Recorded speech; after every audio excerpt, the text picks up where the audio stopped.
Cupidon en panne. C'était le jour de la Saint-Valentin, et dans les nuages, Cupidon, le célèbre petit ange de l'amour, s'activait comme chaque année. Son arc magique et ses flèches d'amour étaient prêts, et il volait d'un coin à l'autre pour faire éclore de nouveaux sentiments dans les cœurs des humains. Mais alors qu'il tendait son arc pour viser un jeune garçon et une fille assis sur un banc, il se produisit quelque chose de très étrange, la flèche rebondit sans effet. Cupidon, perplexe, essaya de tirer une nouvelle flèche, mais celle-ci tomba au sol sans magie. Son arc semblait avoir perdu tous ses pouvoirs. Terrifié à l'idée de rater la Saint-Valentin, Cupidon paniqua. Comment allait-il unir les cœurs s'il ne pouvait plus utiliser ses flèches? Il décida de descendre sur Terre pour demander de l'aide. Sur Terre, il rencontra une petite fille nommée Chloé. Elle jouait dans un parc, entourée de fleurs et de papillons. En voyant Cupidon avec son air désespéré, Chloé, curieuse et bienveillante, s'approcha. Cupidon lui expliqua sa situation, son arc ne fonctionnait plus, et il ne savait pas comment réparer cette catastrophe. Chloé, intriguée, réfléchit un moment. Puis, elle eut une idée. « Peut-être que tu n'as pas besoin de magie, » lui dit-elle. « Peut-être que l'amour peut naître autrement, par des gestes simples et sincères. » Cupidon, un peu sceptique, décida de suivre Chloé pour voir si elle avait raison. Ensemble, ils observèrent les gens autour d'eux. Ils virent un garçon qui tendait un bouquet de fleurs à sa grand-mère, une femme qui écrivait une lettre pleine de tendresse pour son ami, et un enfant qui partageait son goûter avec son petit frère. À chaque fois, ils remarquèrent que ces gestes faisaient naître des sourires et réchauffaient les cœurs. Cupidon comprit alors que l'amour ne dépendait pas de ses flèches magiques, mais de la sincérité des sentiments et des attentions. Inspiré, il décida de ne plus utiliser son arc, mais de se consacrer à encourager les humains à montrer leur amour de façon naturelle. Ce jour-là, Chloé et Cupidon passèrent la journée à semer des idées dans les cœurs, un mot gentil ici, un câlin là, ou simplement un sourire offert à un inconnu. Ils virent que l'amour se multipliait sans aucun besoin de magie. En fin de journée, alors que le soleil se couchait et que le ciel prenait une teinte rosée, Cupidon remercia Chloé. « Aujourd'hui, tu m'as appris quelque chose de précieux, » lui dit-il. « L'amour n'a pas besoin d'artifice. Il naît des cœurs sincères et des petites attentions. » Et depuis ce jour, Cupidon a rangé son arc magique. Il préfère désormais observer les humains inventer eux-mêmes leur manière d'aimer, convaincu que l'amour le plus fort est celui qui vient naturellement. Alors les enfants, avez-vous aimé cette histoire? Si vous voulez découvrir encore plus d'histoires amusantes et pleines d'aventures, abonnez-vous à la chaîne et activez la cloche pour ne rien manquer. Le robot et le jardin secret. Dans une ville où les maisons étaient grises et les rues remplies de machines, un jeune garçon nommé Léo rêvait de nature. Un jour, alors qu'il explorait une vieille usine abandonnée, il trouva un robot endormi dans un coin sombre. Le robot était un peu rouillé, mais ses yeux brillaient faiblement. Curieux, Léo appuya sur un bouton sur son épaule, et le robot s'alluma. « Bonjour, » dit le robot d'une voix métallique. « Je suis un robot jardinier. Avez-vous une mission pour moi ?» Léo sourit. Une idée lui vint. Il emmena le robot dans une petite parcelle de terre derrière sa maison.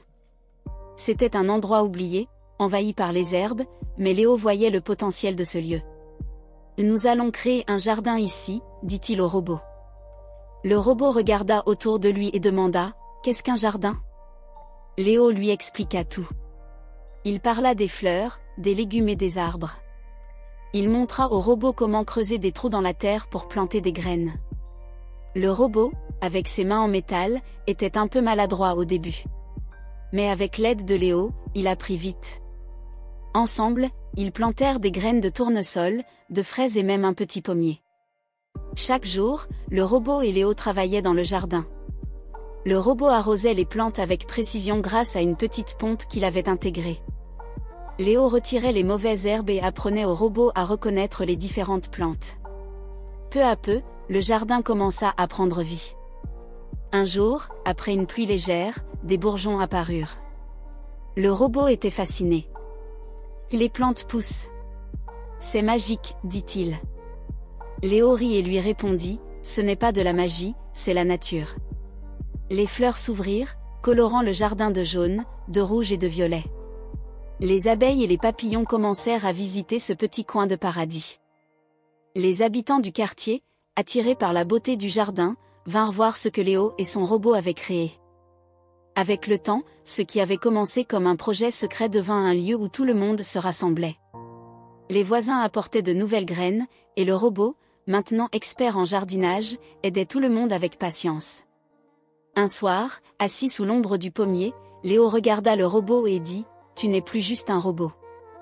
Tu es mon ami. » Le robot, clignant doucement des yeux, répondit « Et toi, tu m'as appris ce qu'est la vie. » Et ainsi, grâce à un garçon curieux et un robot jardinier, un simple morceau de terre devint un jardin fleuri, plein de vie et de bonheur. Et voilà, c'est la fin de cette vidéo. N'oublie pas de t'abonner à la chaîne et d'activer la petite cloche pour ne pas manquer les prochaines aventures. À très vite pour de nouvelles histoires enchantées. La princesse sans château. Il était une fois une princesse appelée Héloïse. Elle vivait dans un grand château entouré de jardins magnifiques et de murs en pierre. Mais malgré toute cette beauté, Héloïse n'était pas heureuse. Chaque jour se ressemblait, des banquets, des leçons de danse et des discussions sur les règles du royaume. Elle rêvait d'autre chose. Un matin, alors que le soleil se levait derrière les collines, Héloïse prit une décision. Elle voulait voir ce qui se trouvait au-delà des murs du château. Elle prépara un petit sac avec quelques affaires, mit une cape et quitta discrètement le château. Son premier arrêt fut une forêt dense et mystérieuse. Là, elle rencontra un renard qui portait un chapeau en feuilles. Le renard semblait comprendre tout ce qu'elle disait et la guida jusqu'à un ruisseau clair. En échange de quelques baies qu'elle trouva, le renard lui montra un sentier secret menant à une prairie remplie de fleurs colorées. Dans cette prairie, Héloïse rencontra une vieille femme qui fabriquait des cerfs-volants. La femme lui donna un cerf-volant magique qui pouvait voler très haut, même sans vent. En retour, Héloïse l'aida à peindre un immense cerf-volant en forme de dragon. Plus loin, Héloïse arriva dans un petit village où les habitants préparaient une grande fête. Ils n'avaient jamais vu une princesse auparavant et ne savaient pas qui elle était. Héloïse, elle, ne leur parla pas de son château. Elle apprit à faire du pain avec le boulanger et à jouer des chansons joyeuses avec les enfants. Pour la première fois, elle se sentit libre et pleine de joie. Au cours de son voyage, elle traversa des montagnes, traversa des rivières et rencontra d'autres compagnons, une chèvre malicieuse qui la fit rire, un oiseau qui lui montra le chemin lors d'un orage, et un groupe de voyageurs qui partageaient leurs histoires autour du feu. Après plusieurs semaines, Héloïse retourna au château. Mais cette fois, elle ne se sentait plus enfermée. Elle avait découvert que le monde était grand et qu'elle pouvait toujours partir explorer quand elle le souhaitait. Les habitants du château étaient surpris par son sourire et sa bonne humeur. Dès ce jour, Héloïse devint connue comme la princesse sans château. Elle passait son temps entre le palais et le vaste monde, découvrant toujours de nouvelles choses et créant des souvenirs incroyables. Et voilà, c'est la fin de cette vidéo. N'oublie pas de t'abonner à la chaîne et d'activer la petite cloche pour ne pas manquer les prochaines aventures. À très vite pour de nouvelles histoires enchantées. L'escargot et la course folle. Dans une vaste clairière au cœur de la forêt, un grand événement se préparait. Tous les animaux s'étaient rassemblés pour la fameuse course folle, une compétition où seuls les plus rapides participaient.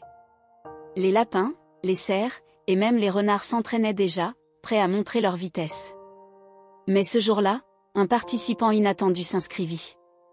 C'était Simon, le petit escargot. Lorsqu'il se présenta, les autres animaux éclatèrent de rire. « Toi, courir ? Mais tu es si lent », se moqua un lièvre. Simon, cependant, ne se découragea pas. « Je veux essayer, même si je suis lent », dit-il calmement. Le jour de la course arriva. Le parcours traversait la clairière, une rivière et finissait sur une colline. Le départ fut donné, et les animaux partirent comme des flèches. Simon, lui, avançait lentement, très lentement, mais il gardait le sourire. Le lièvre et le renard étaient déjà loin devant, se disputant la première place. Mais en courant si vite, ils oublièrent de faire attention.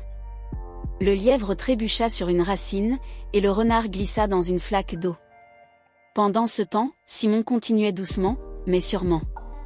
Il observait le chemin, évitant les obstacles avec soin.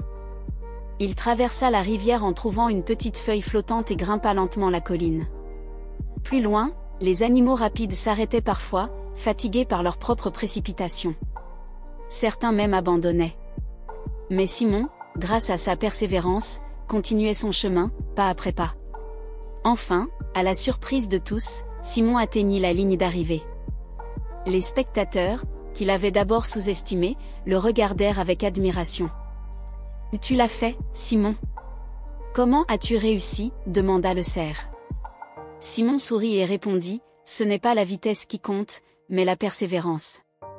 Avec de la patience, on arrive toujours à destination. » Depuis ce jour, Simon devint un exemple pour tous les animaux. Ils apprirent que même les plus petits, avec du courage et de la détermination, pouvaient accomplir de grandes choses. Et voilà, c'est la fin de cette vidéo. N'oublie pas de t'abonner à la chaîne et d'activer la petite cloche pour ne pas manquer les prochaines aventures. À très vite pour de nouvelles histoires enchantées. Arthur et le gâteau géant. Dans un petit village entouré de collines verdoyantes, vivait Arthur, un jeune pâtissier plein de talent et d'imagination. Chaque année, le village organisait une grande fête où tout le monde apportait ses meilleures créations. Cette fois, Arthur avait décidé de faire quelque chose d'incroyable, le plus gros gâteau que le village ait jamais vu. Arthur passa plusieurs jours à planifier son gâteau. Il imagina un gâteau si grand qu'il atteindrait presque les nuages, avec des couches de chocolat, de fraises, de crème et même des décorations en caramel.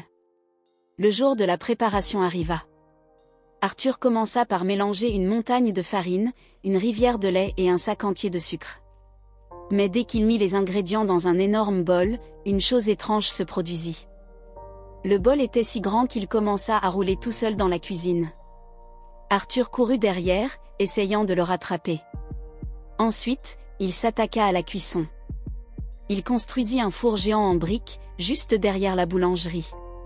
Mais quand il alluma le feu, une fumée parfumée de vanille s'éleva dans tout le village. Les habitants, attirés par l'odeur, vinrent voir ce qu'il préparait. Curieux, certains voulurent l'aider.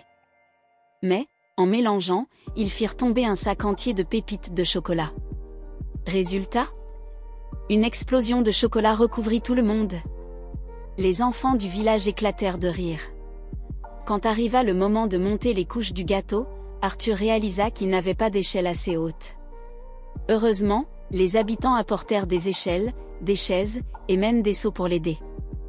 Mais au moment où la dernière couche était presque en place, un écureuil curieux sauta dessus. L'écureuil, glissant sur la crème, fit tomber des fruits rouges qui roulèrent partout.